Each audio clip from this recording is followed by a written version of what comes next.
Alright, Bismillah ar-Rahman ar-Rahim and Assalamu alaikum. So welcome to Modern Physics.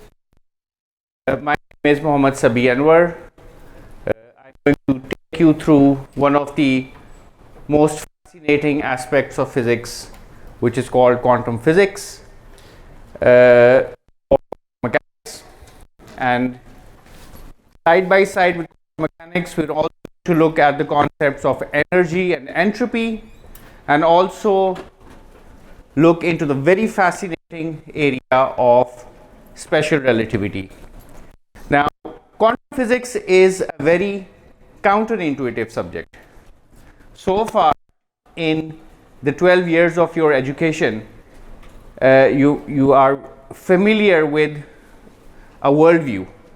That worldview is called the classical view, and it is shaped by biological forces, because the human mind has evolved in a certain fashion, in a certain pattern, and it has not been conditioned to look at quantum effects, because the quantum effects are really effects that operate at the very small scale, and we do not see things at the small scale.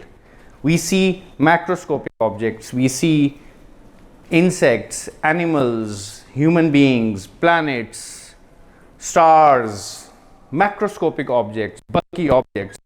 We're not accustomed to seeing atoms or electrons or protons or neutrons. We see beams of light, but we do not see what that beam is really made up of, even though we can come up with concepts of waves and rays. But really, the particulate nature of all of these objects is hidden from us. It's some kind of self-censorship that nature has been accustomed to. Therefore, we do not see the quantum world. And we also live in a hot universe, in a warm universe. And if you really want to see quantum effects, you have to go into the cold, at liquid nitrogen temperatures, liquid helium temperatures. That's why our human mind did not require quantum mechanics. So when the human mind evolved, it evolved in a fashion that it was just enough to look at dimensions X, Y, Z, time. If a hunter in the hunter-gatherer civilization, if a hunter would like to throw an arrow at an animal, at its prey, he or she would just need to calculate the trajectory of the arrow in 3 dimensions and what happens in time. That's it. No quantum mechanics involved. But at the turn of the 20th century, a new worldview appeared. So I call this a new worldview or a new philosophy. Quantum mechanics is a new philosophy, and in this course, we're going to look at the quantum view of nature. And it's very counterintuitive. Sometimes it's surprising. That's why Niels Bohr, one of the architects of quantum mechanics, once said that anyone who's not shocked by quantum mechanics has not understood it. So your first kind of encounter with quantum mechanics, when I studied quantum physics for the first time, it was very counterintuitive, very surprising. But now when you get into the groove of it, you keep on doing quantum physics, we as scientists keep on doing quantum physics, we get the hang of it. I'm not surprised as much. But in a first course in modern physics, my duty is to show you these surprises. So this is what this course is going to be all about. It's going to be, I hope it's going to be a fun course. It's going to be nice. It's going to be kind of inviting. It's not going to be, don't be afraid of it. It's going to be, if you understand what's going on inside the class, do your readings, you'll be fine. But there are two other areas. So one is this idea of, of the quantum worldview, which is going to shape most of what we learn in this class, the quantum view of nature. But there are two other areas that we will touch upon. One is entropy, energy.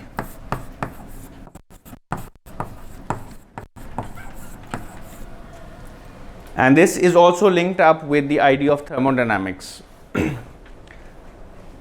So if you look at, and the third area, of course, is going to be special relativity.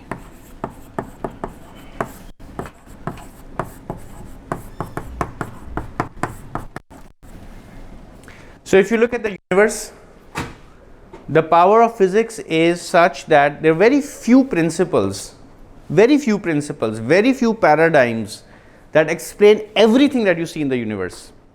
One of them is quantum mechanics, the other is thermodynamics, a third idea is relativity, which has special and general parts, and the fourth idea is electromagnetism. We're not going to study electromagnetism in this course. There's a separate course on electromagnetism, but in this course I think we'll cover enough ground that you as students of the School of Science and Engineering can start to say that you have an idea or an inkling of how the universe works. Now this means that you're a really prestigious class. You're going to walk out of this class after a semester and you would like to be confident in saying that you started to understand the universe, and it's just a start. Now it's very hard to define the quantum world. There's no definition of the quantum world. If you would like to talk about the quantum universe, it has a few characteristics, a few manifestations, a few ideas that are very unique to the quantum world. And let me spell down those ideas one by one. First of all, the word quantum tells the story. It tells us that there is some kind of quantization at work.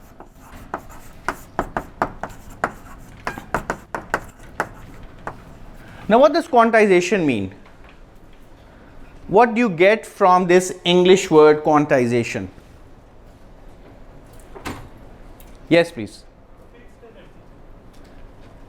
Right, fixed energy. So any other ideas? Yes, please. Exists in discrete amounts.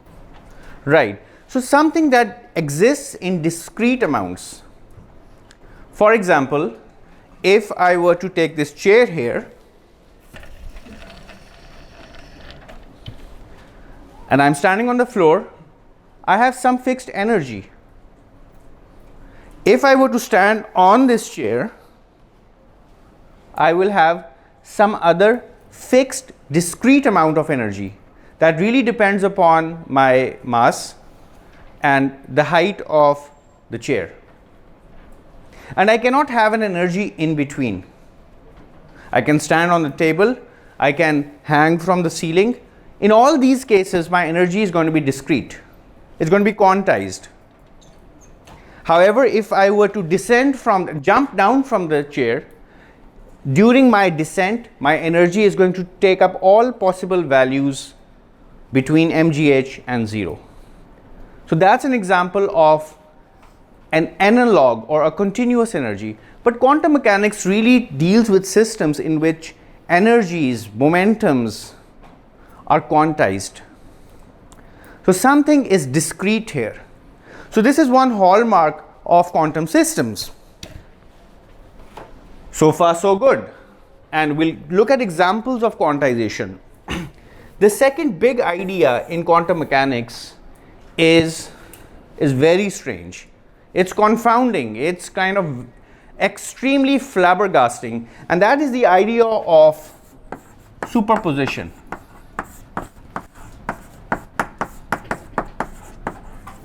Now superposition is kind of strange.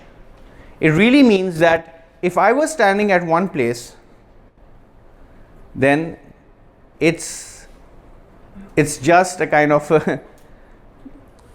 I would say it's a kind of a collapsed state. A superposition means that a particle can be in two positions at the same time, or in three positions at the same time, four positions at the same time. So if I were to take this piece of chalk and I were to break it down so that this chalk is spread out in space, then the chalk is in a state of superposition. Superposition really means that an object can be in multiple locations at the same time without being split up really. Now what does this mean? What in the world does this mean? It's really strange. So let's postpone the kind of manifestation of superposition to some later sections of the course. But this is one hallmark of quantum mechanics. So it's really epitomized by a paradox called the Schrodinger's cat paradox. Suppose I have a box, and it's a black box. I can't see inside, but when the experimenter is preparing the box contains a cat. A cat is placed inside the box, and there is a vial of poison in it. And the poison is contained inside the vial, and there is some atom here, such as uranium, which is radioactive, and there is also a hammer.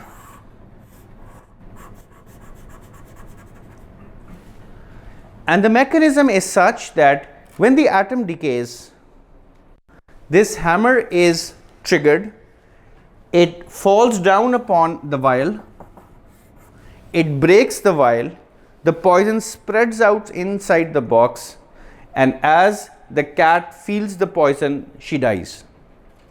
Now this is the arrangement that we have, and we put all of this, seal it up, put it in a black box and put it somewhere, and there's an observer looking at the box from the outside.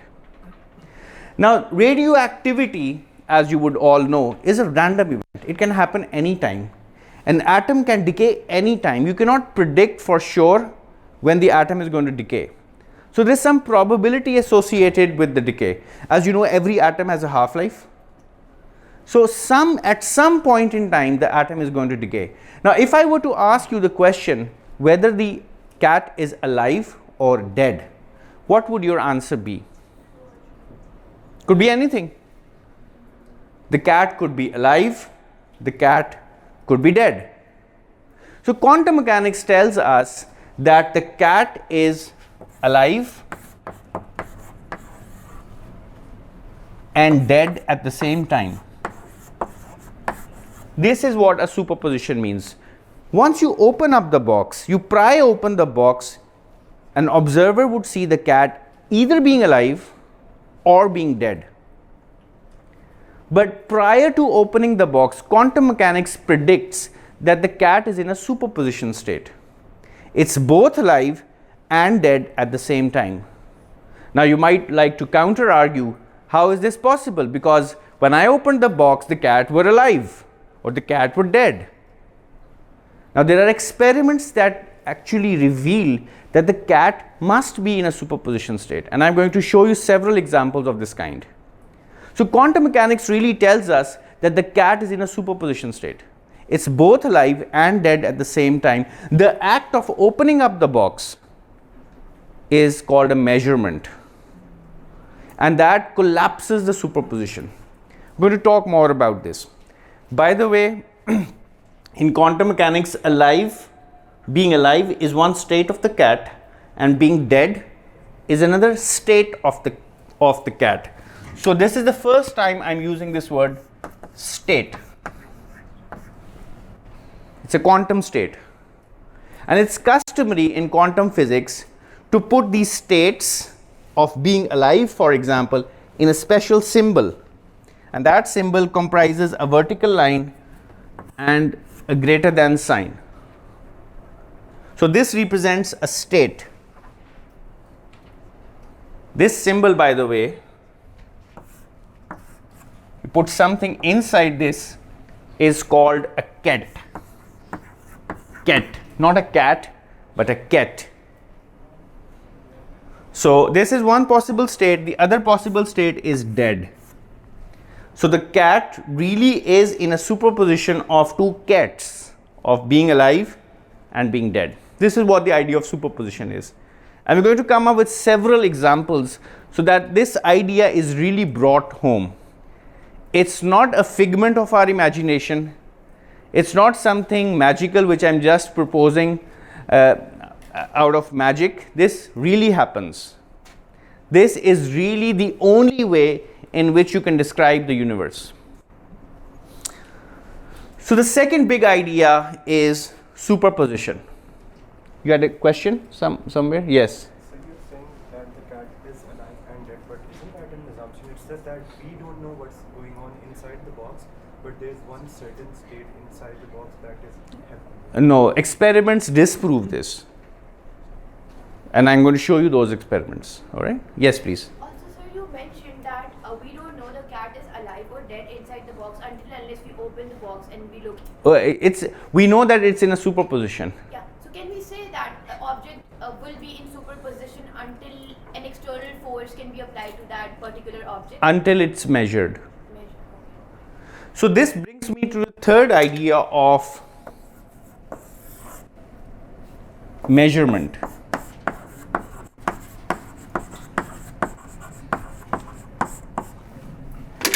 Whenever you do an experiment in the laboratory, you observe something, you measure something. For example, current is flowing through a wire, you have an ammeter and you make a measurement. There is a meter scale, there is a pointer, and an arrow or a pointer moves on a scale. That's it, very simple. Measurement is really simple. And you measure what really exists. But in quantum mechanics, measurement disturbs the system. In the example of the Schrödinger cat, the cat were happily living in a superposition state. But once you measure it, you observe it, it's disturbed. It's collapsed. The superposition collapses. So the very act of measurement can change the outcome of an experiment. An experiment, an observation might appear totally differently when it's measured in a different manner. So an extreme example of this is that if you look at the moon, you see something, but if you don't look at the moon, it's different. So the moon appears differently when you don't look at it. So this is an extreme way of mentioning this measurement paradox. In quantum mechanics, measurement changes the experiment. Measurement disturbs the system. All right? So this is another big idea in quantum mechanics, which you will not find in the classical world, in the Cartesian world, in the Newtonian world, or the pre-quantum world. All right? I'm just giving you big qualitative tenets of quantum mechanics, the big hallmarks of quantum mechanics. And we're going to delve into these principles and ideas in a bit more detail. There was a question at the back. Ji.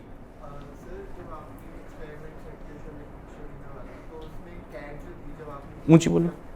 आपने जब cat को box में put किया तो वो alive थी पहले, will that not कोई इफेक्ट उसका आएगा प्रोबेबिलिटी में कि वो अलाइव होगी या नहीं, हम लोग उसी टाइम रेफरेंस पे देख. जब शुरू में when we put the cat into the box in the first place, it were alive. But now this poison and this hammer coupled with this radioactive source gives some probability that the cat might die. Therefore, once the entire setup has been built up, the cat has a potentiality of being dead and a potentiality of being alive. So in order to capture these potentialities, potentiality, by the way, is a word from Greek philosophy.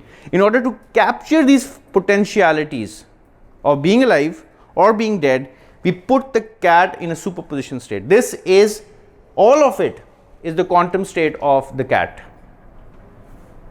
All right?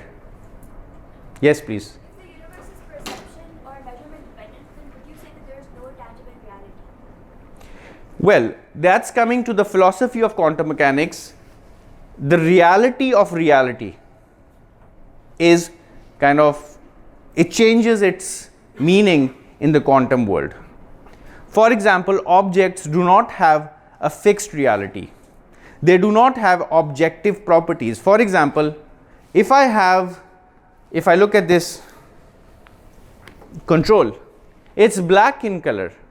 Now its blackness is a property of this object, and it's not a subjective property, it's an objective property of this object, blackness, correct?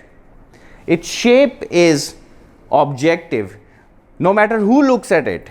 When one looks at it, where one looks at it, its property is not going to change. Its attributes are fixed. They are eternal in one sense. But in quantum mechanics, everything becomes fitful. It changes. This object will not have blackness as a property, right? So this means the concept of reality is kind of different in quantum mechanics. And this is the famous debate between Einstein, who argued that reality must be fixed, whereas Bohr argued that it does not matter what reality is, it's what you perceive. So this is a debate between what is called ontology, existence, and epistemology, knowledge. So this is also a philosophical debate. And that's why when you study the philosophy of quantum mechanics, it's an altogether new field and there are many possible interpretations. Yes? If we take a large enough time period, can we not safely assume that the cat will be dead in a while? Yes, so if this state can change with time, all right? It can change with time. It of course depends upon the half-life of this radioactive element. It changes with time. Yes. So if we take a time period, this can 100%. Which is very long as compared to the half-life. We can be, but that means we need to have some prior knowledge of the decay rate of this element, all right? But my kind of argument is very general. Yes, one last question before we move on. Yes, please. Then if we argue everything is superposition, then can two different observers observe something in two different states at the same time? So if you observe something, for example like a box, can you argue it's in one state and I argue it's in another state at the same time? Well, when I make an observation on an object, I have collapsed that superposition into one state. If you were to do a subsequent measurement, you will observe the new state that has been created, because what measurement does, it creates a new state. So it also depends upon the order in which you measure, and it also depends upon what kind of variables you measure. All right, so it's slightly more complicated than that, but ordering and what do you measure is also important. That's the idea of uncertainty. I'm going to talk about uncertainty as well. But what I measure, sometimes I can immediately tell what you will measure, even though the two objects are far apart. And that's the fourth idea. So, by the way, at this point in time, if you do not fully understand all of this, that's fine. I expect you not to fully understand all of this because it's going to take time. These ideas seep in with time, right? It's not that you first look at these big ideas and you say that I've got it all. It's going to take time, so be patient. The fourth idea, which is extremely problematical from a classical point of view, is the idea of entanglement.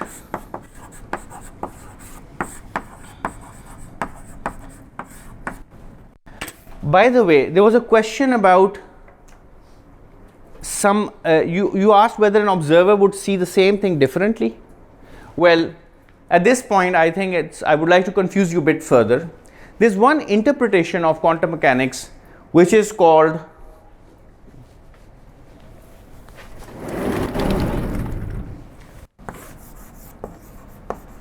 the many worlds interpretation.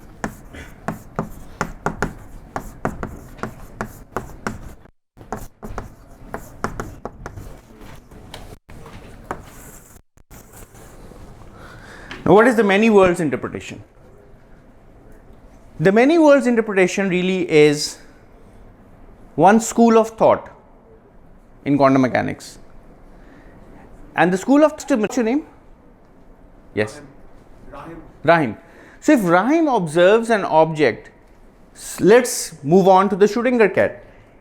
If Rahim opens the box and observes the cat to be alive, right? You would either see the cat alive or dead.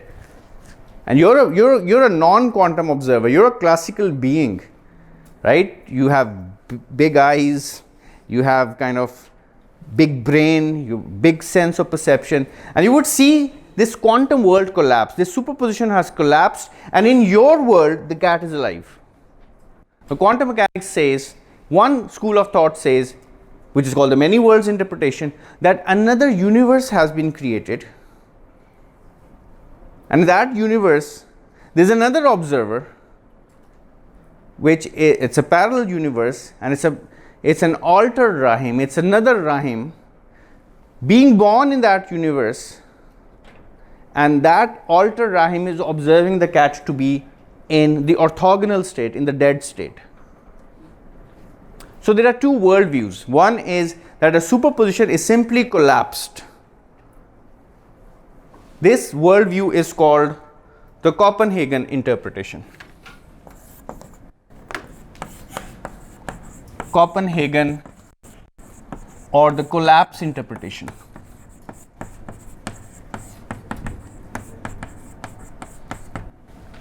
And the alternative view is the many worlds interpretation. All right? Yes, please.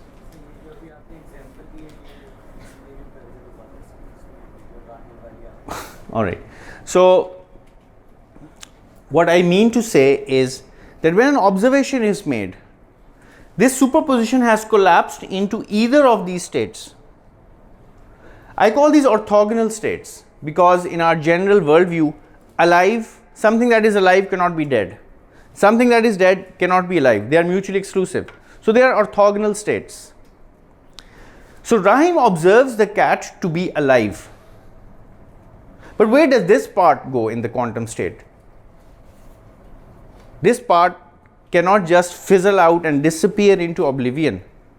The many worlds interpretation proposes or posits that a new world is created, a new parallel universe is created, a new world has been come into existence in which there is another observer who observes the same cat to be in the orthogonal state which is dead. This is called the many worlds interpretation. So it's an interpretation, right? So we need to come up with experiments that can show the existence of this parallel universe. So far it's only an interpretation, but it gives more symmetry to the argument because there's nothing special about this state over this state. The many worlds interpretation is there to give symmetry to the argument. There is no uniqueness with one outcome over the other. All right, one last question. Yes, please. So if we repeat the Schrodinger-like experiment, but with something else rather than the cat, right? So let's say we have a box, and we already know the basic elements of the world are carbon, hydrogen, oxygen, right? So if we add in those elements in the box, so then according to quantum mechanics, we are saying those elements at some time can be in a state, right, in which a new world exists within that box. So the many worlds interpretation means that a new world is created only after a measurement has taken place. Before a measurement has taken place, anything can be in a state of superposition. All right? All right, I cannot avoid questions. Yes, please. How much of quantum mechanics is purely?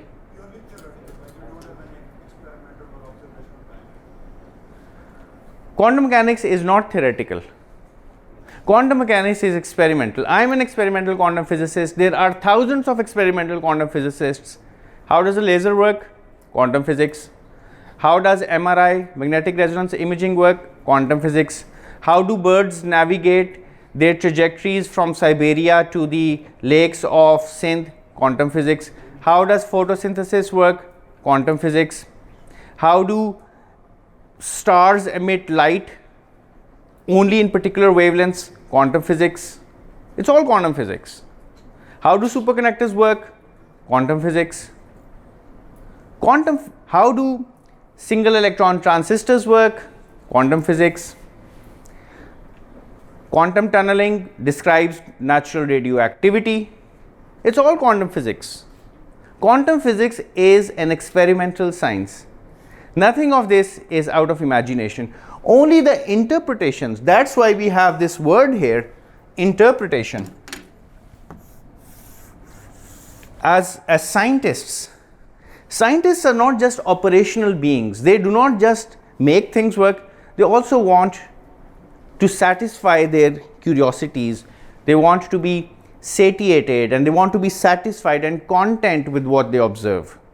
So they want to come up with philosophical interpretations so that their philosophical worldview is satisfied, and that's called an interpretation. So these are two interpretations, right? We do not have a mathematical formula for many worlds interpretation or for the collapse interpretation. We just say it happens. But besides that, quantum mechanics, quantum physics is all experimental, nothing theoretical about it, and it's not imagination. It's not a fairy tale story. Okay? Yes, please. Then could you say that experimental realities are objectively true, but then these interpretations are subjectively created to explain those? Yeah, these are just interpretations. The two possible interpretations of measurement. Yes, please. Yes, please. In circuits, we learned, I'm sorry I'm referencing that course, but in circuits we learned when you're trying to find out the voltage out at the end, that you're going to take superposition of different sources, so current, voltage.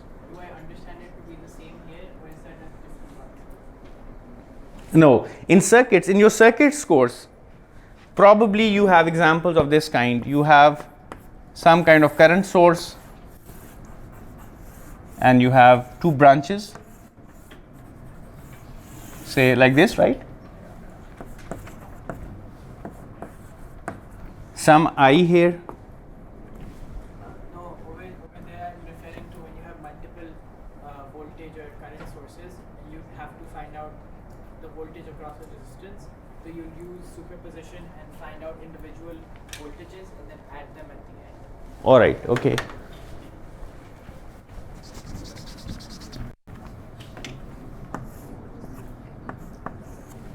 Right?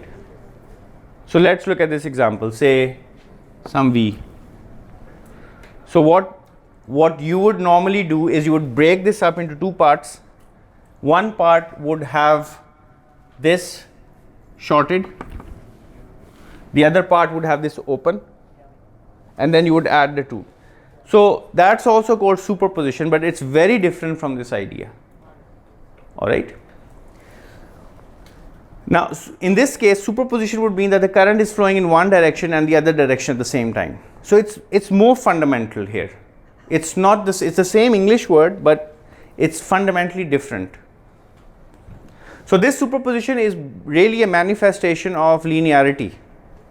You have different sources, you look at the impact of one source, look at the impact of the other source, and then add the two effects together. Okay? All right, so this, yes please.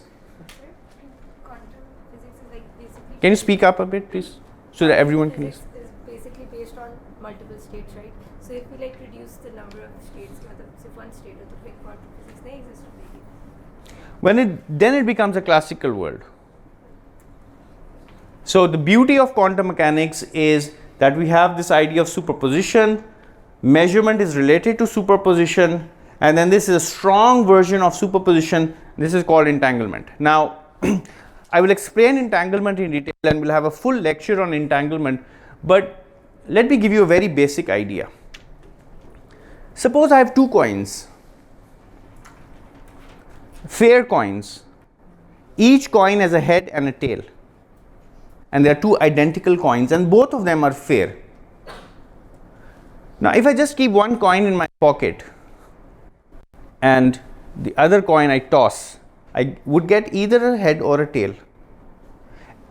And if I were to repeat this experiment with one coin, just imagine the outcomes I would get.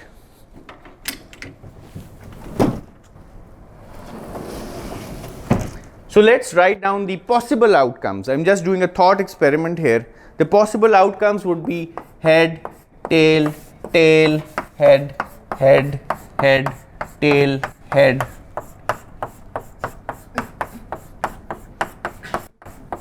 So this is one possible string of outcomes totally random, and if I do this a large number of times, half of these entries will be a T and half of these entries roughly will be an H.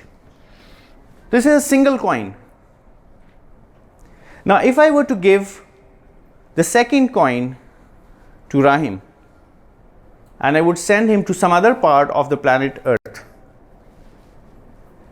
and Rahim has his coin with him and it's another fair coin, and Rahim also tosses his coins,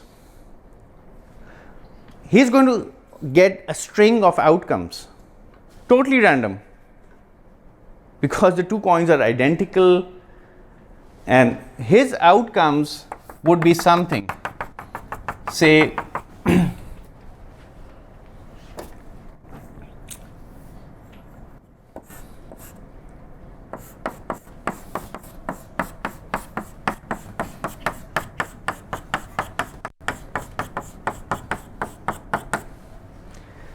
now this is Rahim's outcome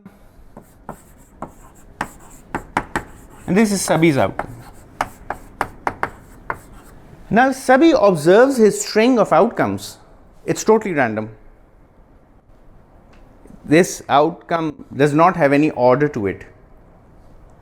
Rahim's outcomes are totally random as well. However, if the two coins were entangled in the first place, and Rahim then comes back to LUMS SSE from his holiday, from his expedition, and shares the outcome of his experiment with me, I would find a perfect correlation. We would find a perfect correlation between our outcomes. In this case, anti-correlation, but it's still perfect. Whenever I see a head, Rahim sees a tail. Whenever I see a tail, Rahim sees a head. So even though each of these outcomes individually is totally random, when one were to compare the outcomes from the entangled pair of coins, there's perfect correlation. So now you have two objects, each one of them is totally random, but somehow they are correlated with one another in a very strong fashion. In fact, if I knew that our coins were entangled, I could just throw out my coin, and whenever I observe an H, I could call up Rahim and ask him what does he observe. He would always respond with a tail.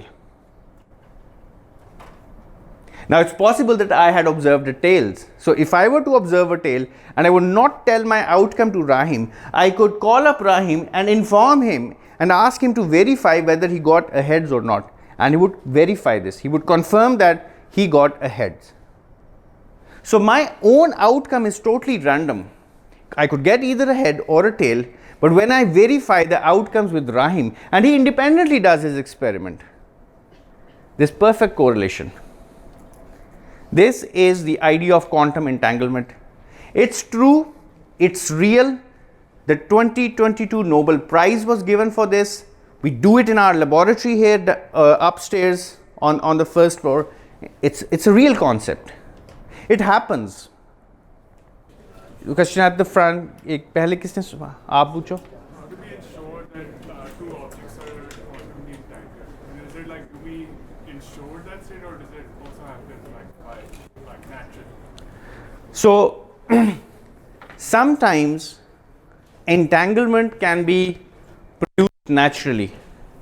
For example, one example I would like to give is a common example that you all know of, and that is a molecule called dihydrogen, H2, the hydrogen molecule. Now if you were to look at the hydrogen molecule, it has two protons connected together through a bond, right, a sigma bond. The question was, is entanglement natural? Does it occur naturally? So this sigma bond is made up of two electrons, right? And each electron, I will come to this later, but each electron has a spin. Each electron acts like a tiny magnet. Each proton also acts like a tiny magnet, which means it's like a tiny bar magnet. In modern physics and quantum physics, we call this tiny magnet a spin. All right, so this is just a fancy word for a tiny magnet for purposes of this class. Now the spin can be up, which means the magnet could point in one direction or it could point in the other direction. So in order for this bond to be formed, one of the electrons must be spin up and the other electron must be spin down. So this is an example of an entangled state.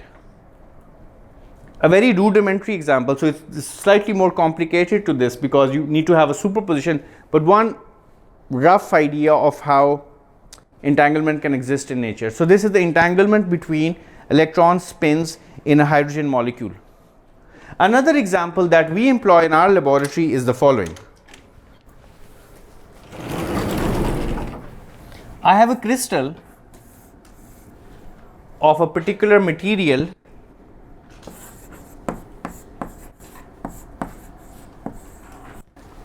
beta barium borate. Beta barium borate. And if I were to shine laser light on this,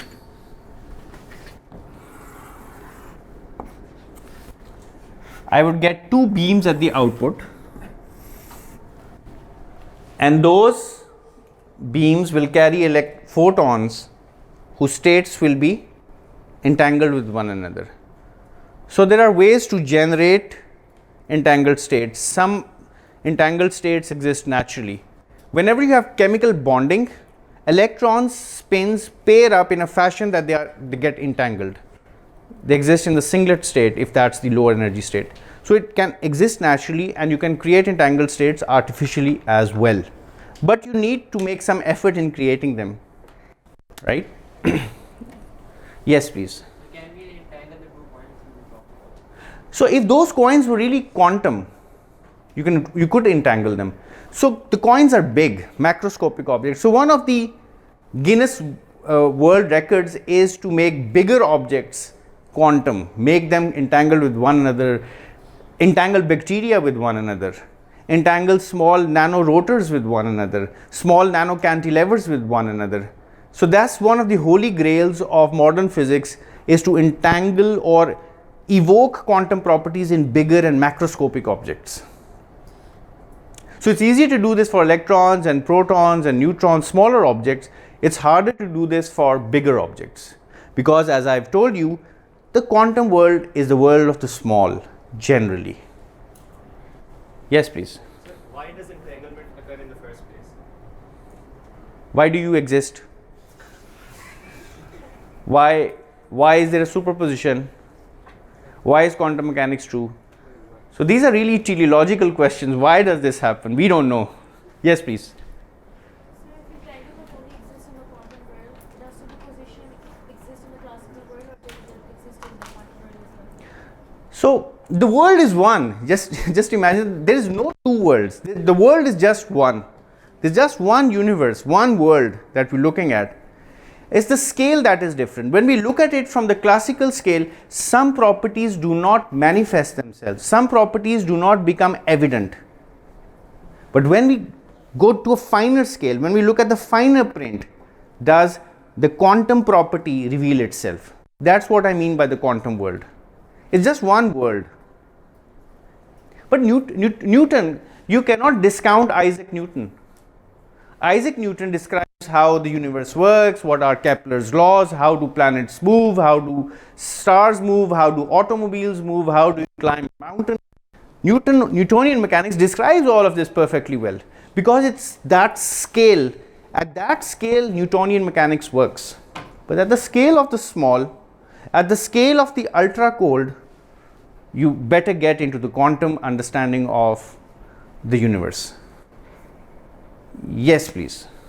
Sir, in that example where you had two beams, so if I enact a force on one of the beams to change If I enact a force on one of the beams to change its state, right? उसकी तो state change हो जाएगी, but technically because of entanglement दूसरी की भी state change होनी चाहिए, but उस पर तो कोई force act नहीं हुई, तो Right. energy कैसे conserve होती है? So this is very strange. So in 1935, the idea of entanglement first came into existence.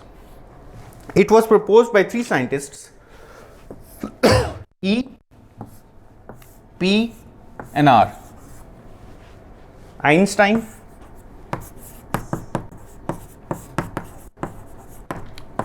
Podolsky, and Rosen.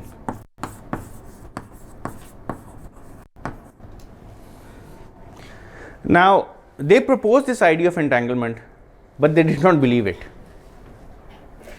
They thought they were wrong. They still published a paper on it in 1935 called the famous EPR paper, but they thought it was wrong. Einstein especially did not come to grip with the idea of entanglement. And in their paper, they write that this effect is like, they call it spooky action at distance.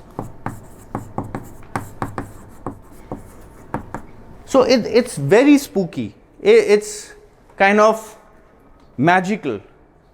It's like whimsical. So it really is, however, true. It happens. And this is one of the futures of quantum mechanics, of the quantum view of our universe. Now, if you have a charge, suppose I have a charge. I like examples from electromagnetism because this is one of my favorite subjects. Suppose I have a charge, a positive charge. Now, if I'm far away from this charge, will I feel the impact of this charge? If I were a charged body, yes. If I were another charged body, say if I were a negative charge, I would be pulled towards this positive charge because of attraction, even though I'm not touching the charge. So because this charge has some field around it, right? It has a field that spreads out from the charge, and if I were a test charge far away from the charge, I will still feel the influence of that charge. But this is a far field effect. There is a field due to this charge.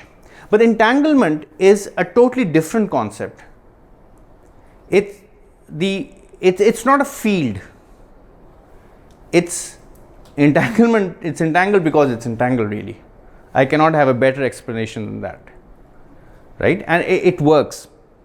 So if in this experiment I were to observe a heads, I can immediately predict that if Rahim were to perform this experiment on his coin, I could keep it a secret with me, but Rahim could perform his experiment, and I could tell him that you've gotten a tail.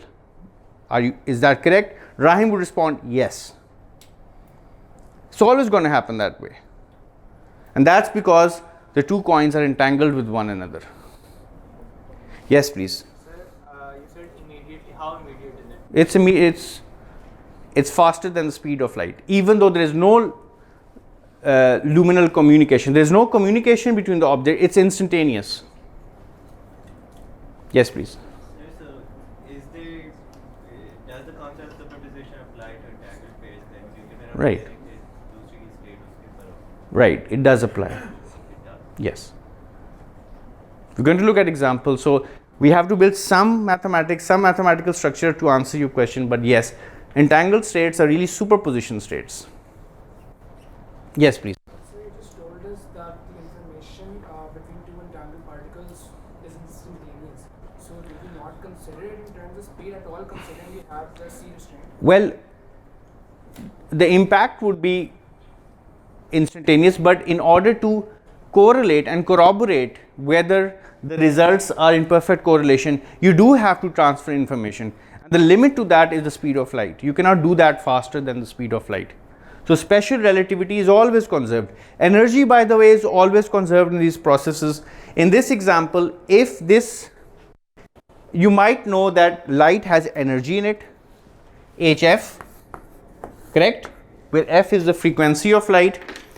So in this case, the two beams that are produced, each one of them has half the energy. This has half of this input energy. This beam has half of the input energy. So energy is conserved. Who asked the question about energy conservation? Yes, so energy is conserved. The other point is about momentum. So look at the momentum here. The momentum is to the right. Here one beam has a momentum going up, the other beam has a momentum going up. The resultant of these two momentums is going to be the same as this momentum. So momentum is also conserved. So everything is conserved. There is no violation ever of conservation of energy or conservation of momentum, linear or angular, right? All right, so one more idea which is central to mechanics. And this idea, before I write down this idea would make you believe that quantum mechanics is a kind of flimsy way of looking at the universe. Flimsy means inaccurate, unpredictable, you're never certain what's going to happen.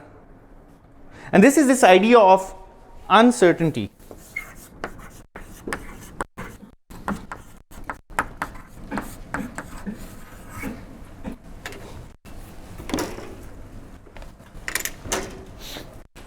Sometimes called quantum uncertainty, sometimes it's called Heisenberg's uncertainty.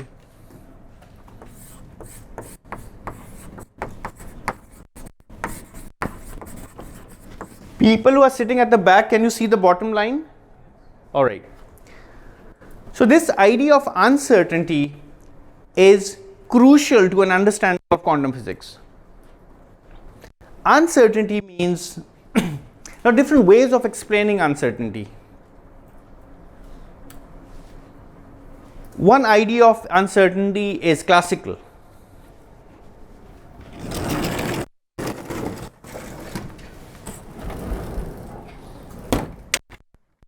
Suppose I have a wire, some resistor, and this is connected to a battery.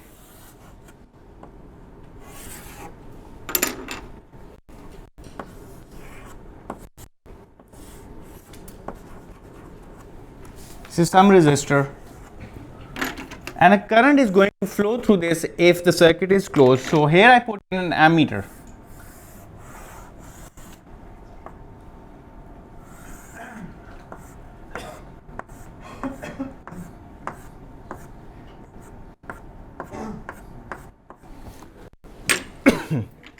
So I have an analog ammeter that measures the current. There's a pointer on top of this scale.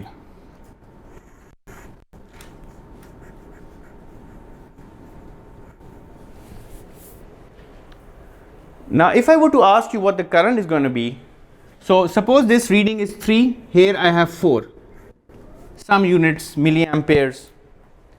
So if I were to ask you the question, what's the current through this wire, what would your answer be? 3.5 ish. Now ish is an uncertainty, right? But it's classical. So if I zoom in onto this a little bit, so here is my scale zoomed in, 3, 4, and there is some gradation in between. So this pointer could really be here.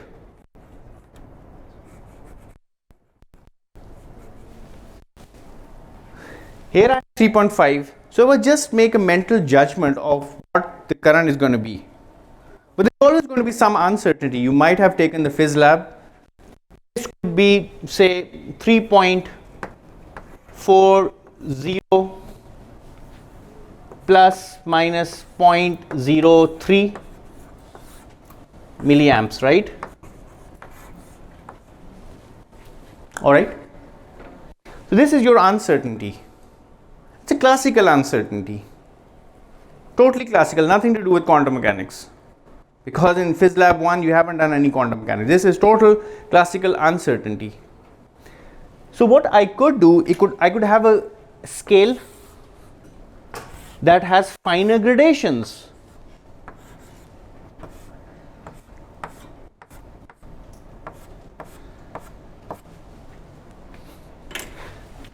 Now if I were to place my pointer, I could probably come up with a smaller uncertainty.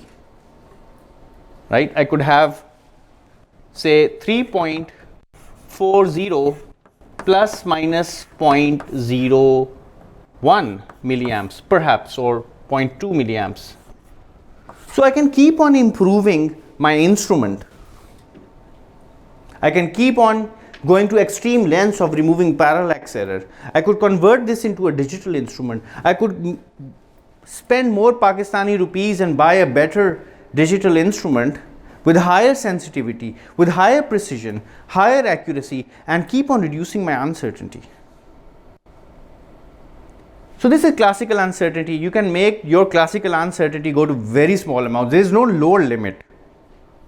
The more the money you spend, the more the time you spend, it's fine. You can just reduce your uncertainties. But quantum uncertainty is a different beast altogether. Quantum uncertainty is here to stay. You can never eliminate quantum uncertainty. Different textbook writers, different educators of quantum mechanics describe uncertainty differently. I like this particular interpretation or description of uncertainty, which is uncertainty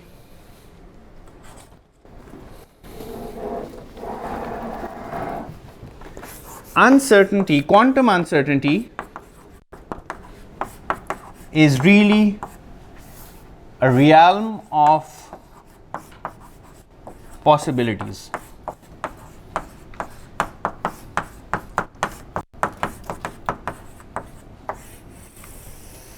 Now this is a slightly sophisticated reasoning to the understanding of quantum uncertainty, and I hope I'm going to explain this in the next few lectures. So if there are more potential outcomes from a measurement, then uncertainty is large. Fewer potential outcomes, the uncertainty is small, but the uncertainty is bound on the lower side. You cannot shrink the quantum uncertainty to zero. And there are variables like a seesaw. If you have a seesaw, two persons sit on the seesaw, one on each edge. If one side goes down, the other side goes up.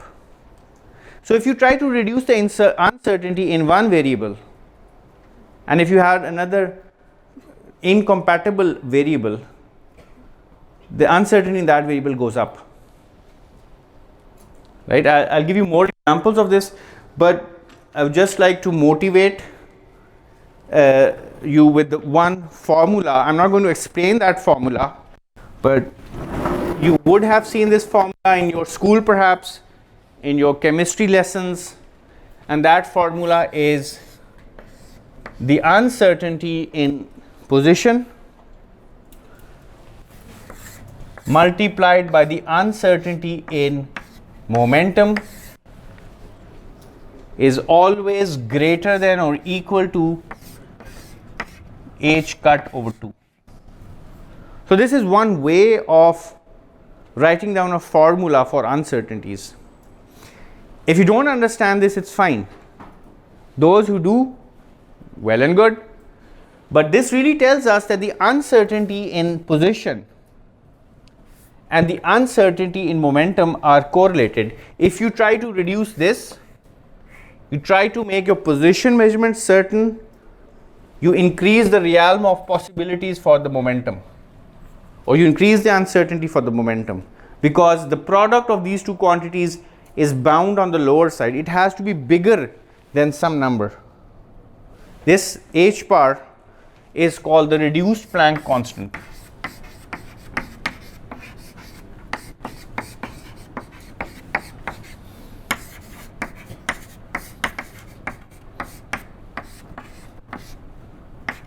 H over 2 pi, where h is the Planck constant, 6.3.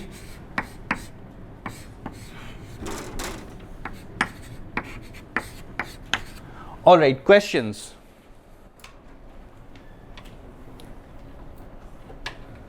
Yes, please. So does this uncertainty, is this a consequence of, this is different from this, but is it a consequence of measuring measuring key limits?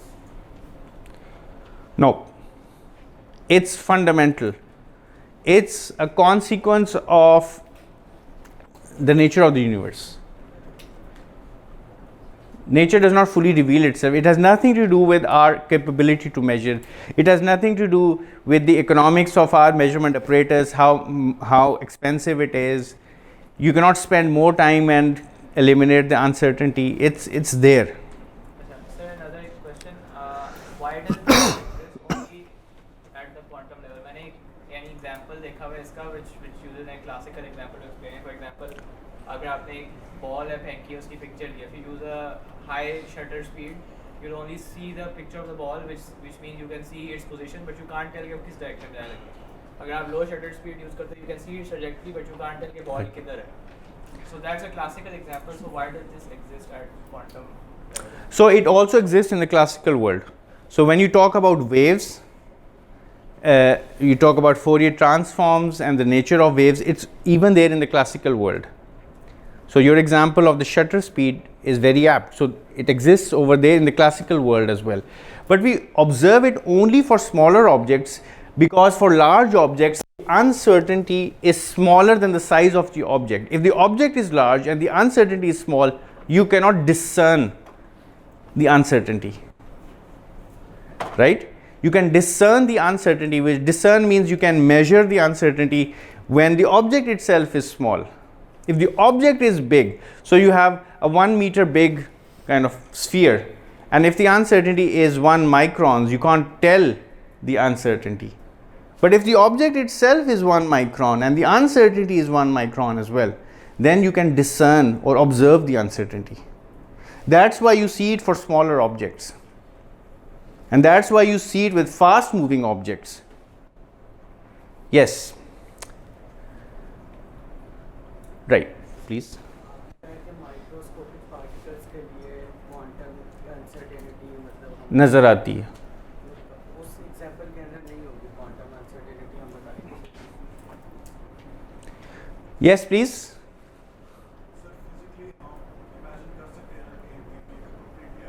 ऊंची बोलो थोड़ा सा.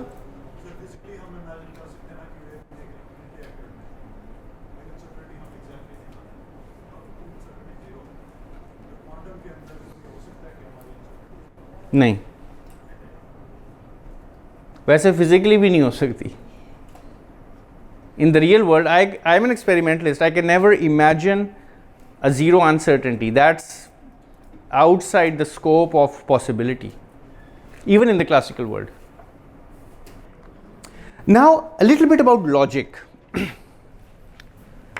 Quantum mechanics is strange because it uses a different kind of logic as well. So, I want to give an argument about quantum logic.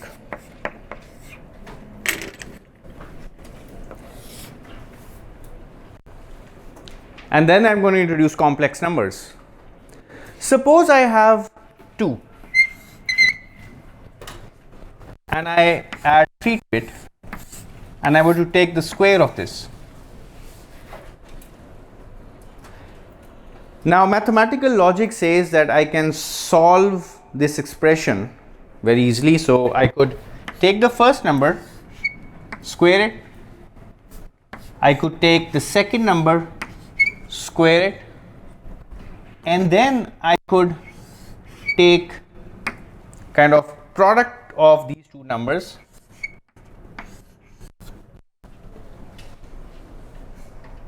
right? 25.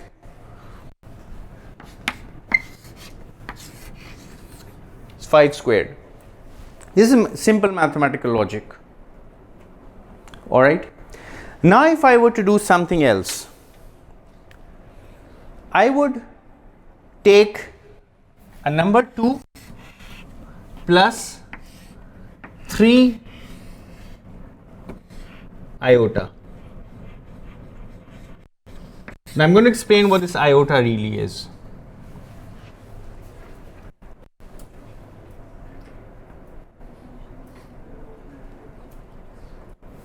And then I would square this. Suppose I square this. I would get 2 square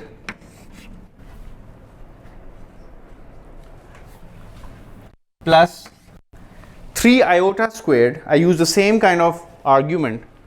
I take the square of 3 iota plus 2 times 2. I will get some kind of strange number which has an iota in it. Now iota is a symbol, and this symbol has a particular meaning. Suppose you assume that if I were to take the symbol iota and I squared it, I would get -1. Now in this second example, the result would be 2 plus 3 iota squared would be 4. Iota squared is -1, 3 squared is 9, this is -9 plus 12 iota.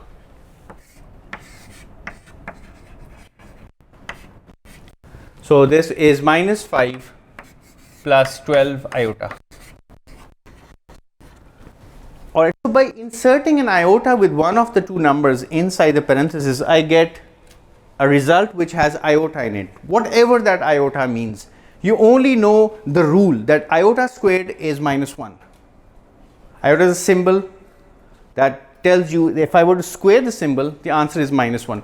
Suppose instead of 2 plus 3 iota being squared, I multiply this term with 2, 3 iota, but with a minus sign in between.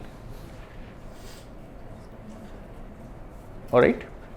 Now if I were to perform this calculation, so this would really mean, so let me spell this out for you.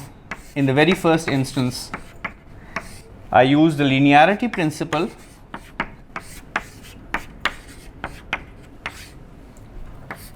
This is 4 minus 6 iota plus 6 iota minus 9 iota squared, but iota squared is -1, I will get 9.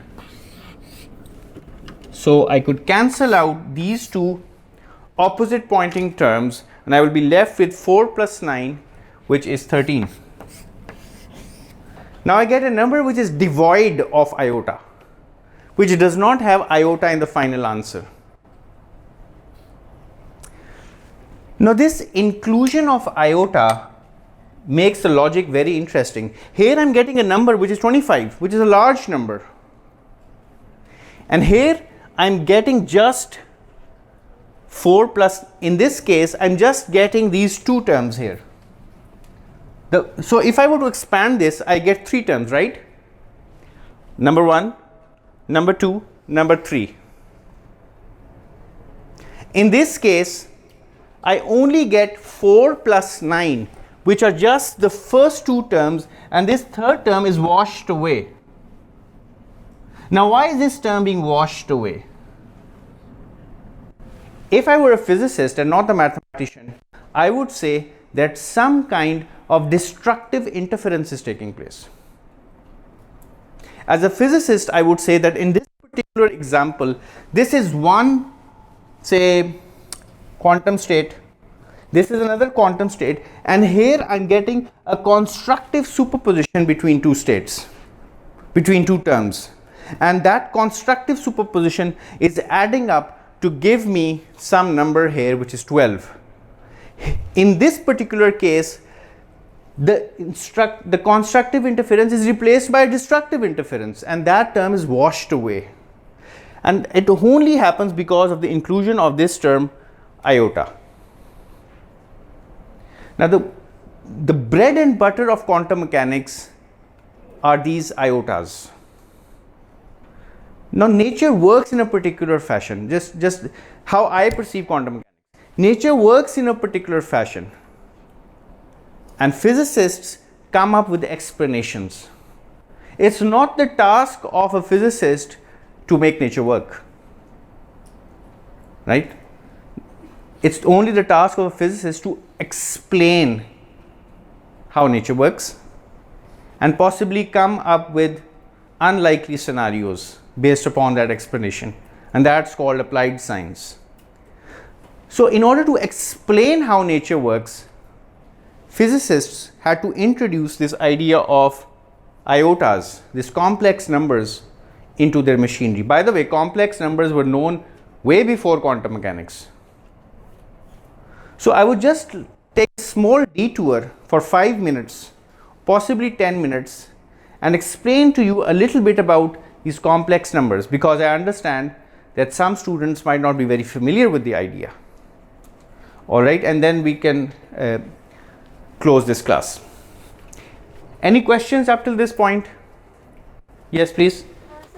The example 2 plus 3 square, there is constructive Difference. constructive interference taking place. In example 2 plus 3 iota and 2 minus 3 iota are multiplied. There is destructive interference in the second part. So what about the second example that you mentioned, in which we are not getting? It's in between. It's in between. So a slight foray into complex numbers.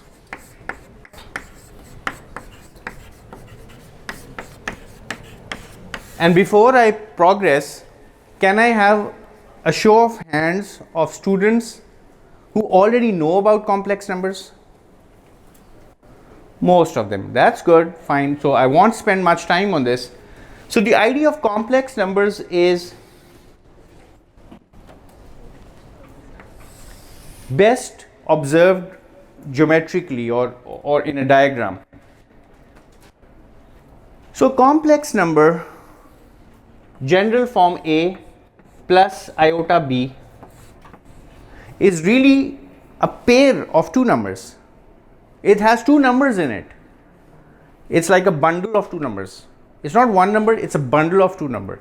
Because in 2 dimensions, if you want to describe where a point is, you need to define 2 directions. So that's why you bundle up 2 numbers together and form a complex bundle. In this complex bundle, you have one line, say the yellow line here, and this is called the real line. You can call it anything you like. Conventionally, it's called the real line, and the vertical line conventionally is called the imaginary line. And you have a point on this diagram, and this point has a projection on the real line. That projection is A, and it has a projection on the imaginary line, and that projection is B. So this is this point over here in this Argand diagram in this plane. So this is a geometric, nice geometric view. This A could be positive, negative. If it's negative, it's on the left of the imaginary plane. If B is negative, then the point is below this real line, and so on.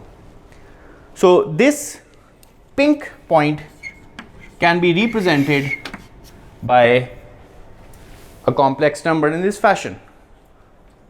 That's not the only way of representing a complex number. You could also be more adventurous and connect this point to the origin with a line. Now this line has a length and it has a direction. So this line can go around, right? So that's another alternative way of looking at this point. So instead of specifying A and B, you could also specify, say, the length of this line, let's call it R, and the angle theta.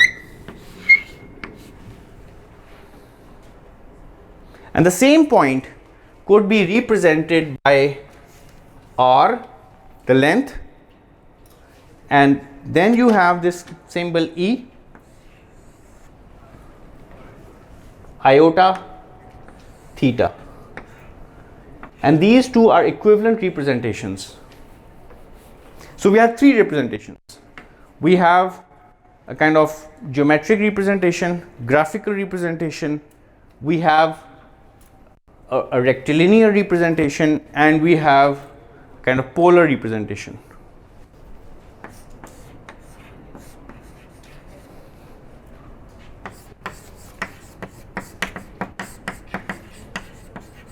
By the way, This, how do I define this thing? This thing is defined as EI theta equals cosine of theta. Remember, this theta is a real number. This theta here, this angle is real. There's nothing imaginary about it. This length, there's nothing imaginary about it. So this EI theta is really cosine theta plus iota sine theta. So if you insert this expression into this formula, you will recover the value of A and the value of B. A, if you look at this kind of expression, what is A?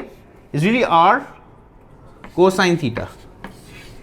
And this B is R sine theta. So everything works together. By the way, one last question I would like to ask you.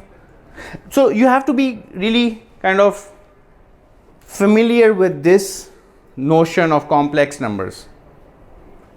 Okay, and we'll see how these complex numbers really play a role in quantum mechanics when we start looking at quantum interference and uncertainty in our next lecture. By the way, what's the most beautiful equation in all of mathematics? क्या कहते हैं? Right.